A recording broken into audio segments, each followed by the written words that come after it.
Sir, सबसे पहले तो ये बताइए, क्या बलूचिस्तान और केपी में दहशतगर्दी मुसलसल बढ़ने की आम तरीन वजह भारत की जानिब से अफगानिस्तान को बतौर प्रॉक्सी इस्तेमाल किया जाना ही है, या इसके पीछे कुछ और वजूहात भी हैं, कुछ और मुहरकात भी हैं? देखिए, बेसिकली मारका के बाद से ज्यादा इन्होंने शुरू कर दिया, क्योंकि जाहिर है कि जो उसको मार पड़ी है मारका में, उसके बाद उस शख्स को भूले नहीं है और उसकी वजह इन्होंने प्रॉक्सीज को यूज करना शुरू कर दिया। फिर हिंदुस्तान, फिर फरेज, फिर उसके बाद आपके तरह अफगान तालिबान रजीम, इसराइल साथ मिल गया। और उसके बाद आपने देखा कि जब ये प्रेसिडेंट नरेंद्र मोदी इसराइल गया, वहां से बैठा हुआ था जब इन्होंने हमारी पोस्टों पर अटैक शुरू कर दिए। फिर पाकिस्तान ने बड़ा सख्त एक गज़वुल हक ऑपरेशन शुरू किया, जिसमें हमने इनकी तकरीबन 60-70 पोस्टें तबाह की, इनके 200 टैंक तबाह कर दिए, 1500 करीबन दहशतगर्दों को मारा। इनका हमने बकराम एयरबेस पर हमने बहुत ज्यादा इनका नुकसान किया। 40-50 हजार राइफलें अमेरिकन साहब की तबाह कर दी, 100 ड्रोन तबाह कर दिए, इनकी बख्तबंद गाड़ियां, इनके नाइट विजन गॉगल, ये हमने बड़ा नुकसान किया। इनकी एक कमर इनकी अब टूट चुकी है। अब ये हमारी सिक्योरिटी फोर्सेस को अवॉइड करते हैं। आपने देखा होगा कि ये सब सॉफ्ट टारगेट पे जाते हैं, जहाँ पर सिक्योरिटी फोर्सेस ना हो। ये जाके शहरों में धमाके करते हैं, खवातीन के ऊपर शेल फायरिंग करते हैं, या ये अवामी इज्तिमा पे कर देते हैं, ये शादियों में जो फंक्शन होते हैं वहाँ अटैक करते हैं। इस तरह की कार्रवाई करते हैं।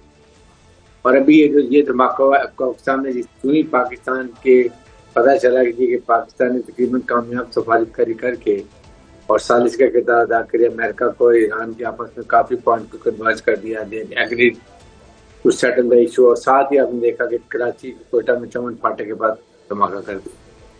अब ये चाहते ये हैं कि ये स्पॉयलर्स हैं इंडिया और इजराइल, ये चाहते हैं किसी तरीके से भी पाकिस्तान का सॉफ्ट इमेज हमने भेजा था पहले, जब अमेरिकन वाइस प्रेसिडेंट आए, ईरान की टीम आई, दुनिया के जर्नलिस्ट आए, बड़ा अच्छा सॉफ्ट इमेज पाकिस्तान का गया। आप धमाके कर रहे हैं कि ये हो टेंजेंट है, वो तो लोग डरेंगे पाकिस्तान आते हुए के। ऐसी बात नहीं, पाकिस्तान तमाम कंट्रोल किया हुआ, कोई इशू ऐसी बात नहीं है। लेकिन इसके साथ बात यह है कि अब हमें इंशाल्लाह जो ही ये अकॉर्ड साइन होता है इस्लामाबाद में, इस्लामिक डिक्लेरेशन ईरान का और अमेरिका का, उसके बाद we have to talk to American. हमें बहुत क्लियर से अच्छे तरीके से, हमारा स्टेचर हाई है, हमने बहुत कुछ दुनिया के लिए किया है, दुनिया को एक थर्ड वर्ल्ड वॉर से बचा लिया है, इकोनॉमिक क्राइसिस से, एनर्जी क्राइसिस से, फूड क्राइसिस से, सब हमने बचा लिया है। आई थिंक हमारी बात भी सुनी जानी चाहिए कि अगर उनको अमेरिकन को कहेंगे कि इंडिया को कंट्रोल करें, तो ग्लोबल टेररिस्ट मुल्क है और वो जिस तरीके से पाकिस्तान में टेररिज्म कर रहे हैं, हिंदुस्तान में खुद कहता है हम करवा रहे हैं इंसर्जेंसी ऑपरेशन। फिर गुलबख्श यादेव की मिसाल मौजूद है, फिर हिंदुस्तान फिर फालिद को सपोर्ट कर रहे हैं, बहुत सारी बातें आप देख लें तो आपको ये पता चलता है कि इंडिया इसमें 100% शामिल है। और उसको अब भी मुंह खानी पड़ी जो हमने उसको बुरा हाल करके रख दिया इनके ये टेररिस्ट ऑर्गेनाइजेशन का। द इशू इज अमेरिकन को ये कहने आप उनको फंडिंग भी दे रहे हैं, ये अफगान तालिबान रजीम को, इनको डेवलपमेंट के लिए, इंफ्रास्ट्रक्चर के लिए, हुकूमत चलाने के लिए, वो पैसा सारा टेररिस्ट ऑर्गेनाइजेशन को जाता है, उसको रोकने की जरूरत है। और साथ ही हमें ये चाहिए कि इस वक्त 1-4 हफ्ते के लिए फुल थ्रॉटल में गज़वुल हक को और ज्यादा ऑफेंसिव लेके जाएं, ताकि इनको और इनके एरिया में जाके इनको मारें, इनकी और तबाही करें, इनके लीडर्स को मारें, इनके जितने वहां पर और एनिमल जंप है वो तबाह करें, ताकि इसलिए करें कि इनको अपनी पड़ जाएगी, अपने संभालते फिरें और ये हम अपनी कामयाब अपने यहाँ पर काउंटर भी कर लें, इनको तबाह और करें। और जब अमेरिकन पैसा देना बंद करेंगे तो ये खुद ब खुद अपनी मौत पाने शुरू हो जाएंगे। अच्छा, बड़गिर साहब, जिस तरह से हमने देखा कि जब ऑपरेशन ग़ज़वुल हक शुरू हुआ था तो दहशतगर्दी की लहर में कमी आई थी, रुकी तो नहीं थी लेकिन बहुत हद तक कमी आ गई थी। लेकिन अब दोबारा से इसमें शिद्दत आ रही है, तो क्या ये वाहिद ऑप्शन है कि ऑपरेशन ग़ज़वुल हक को स्टार्ट किया जाए या इसको जारी रहना चाहिए इस दहशतगर्दी की लहर का कला कमा करने के लिए? देखिए, ऑप्शन तो और भी हैं, जाके इनसे मुज़ाकरात मेडिएटर्स करें, लेकिन देखें वी वांट, अभी हम इनसे मुज़ाकरात नहीं करेंगे।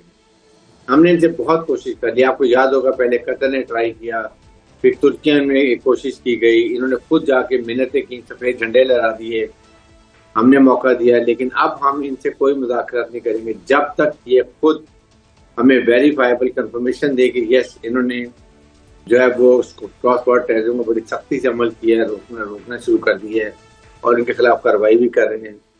सेकंड वीकेंड चाइना से हम बात कर सकते हैं, ईरान से बात करते हैं, हम अपने नेबरिंग कंट्री से बात करते हैं ताकि वो इनको पुश करें।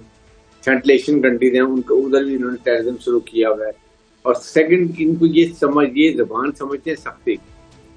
जब हम और एयर स्ट्राइक करेंगे, इनके जहाँ लीडर छुपे हैं, इन्होंने एक्चुअली ह्यूमन शील्ड के तौर पे अब शहरों में जाके छुपते हैं।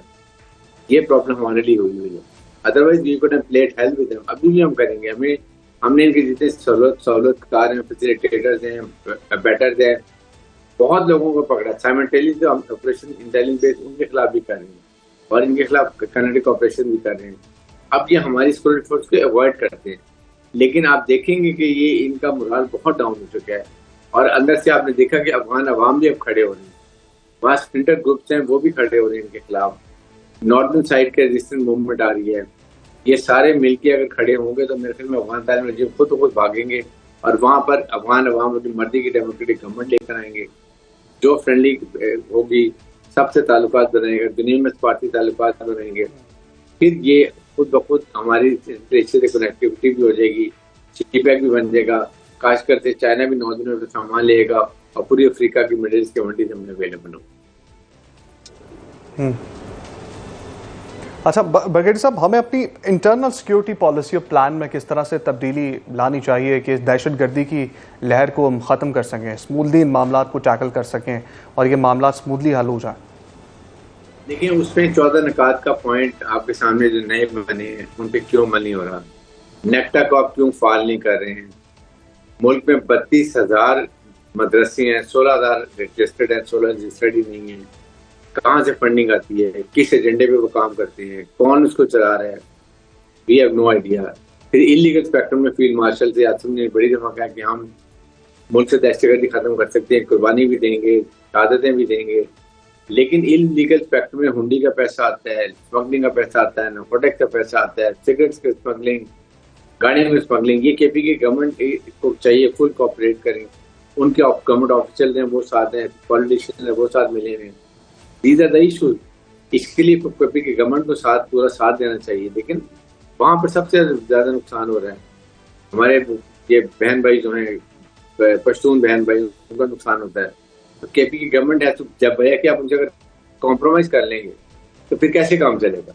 आपने देखा होगा एक टीवी खबर से जी, आमिर मसूद एमपीए को रोका था किसी, वो एक रॉकटी ने, जो ये अफ्रीकन फारिज है, तो फौरन उसको अफगानिस्तान में रिंग आ गया बादशाह का, वो भी फारिज था कि जी इसको छोड़ दो, इसे इज्जत करो, ये करो, वो तो नेक्स्ट थिंग है। तो पीटी गवर्नमेंट को है तो रियलाइज कि आप अपने कॉम्प्रोमाइज ये डरना छोड़ दें, आप पूरे सिक्योरिटी फोर्स के साथ खड़े हैं, हुकूमत पाकिस्तान के साथ खड़े हैं और आप देखेंगे ये कैसे खत्म होते हैं। It has to be simultaneously all direction operation, only then we can solve it. अच्छा ब्रिगेडियर साहब, मुकामी सतह पर जिस तरह से भी आप भी बात कर रहे थे केपी के हवाले से भी, और बलूचिस्तान में भी मुकामी तौर पर एक सपोर्ट मिलती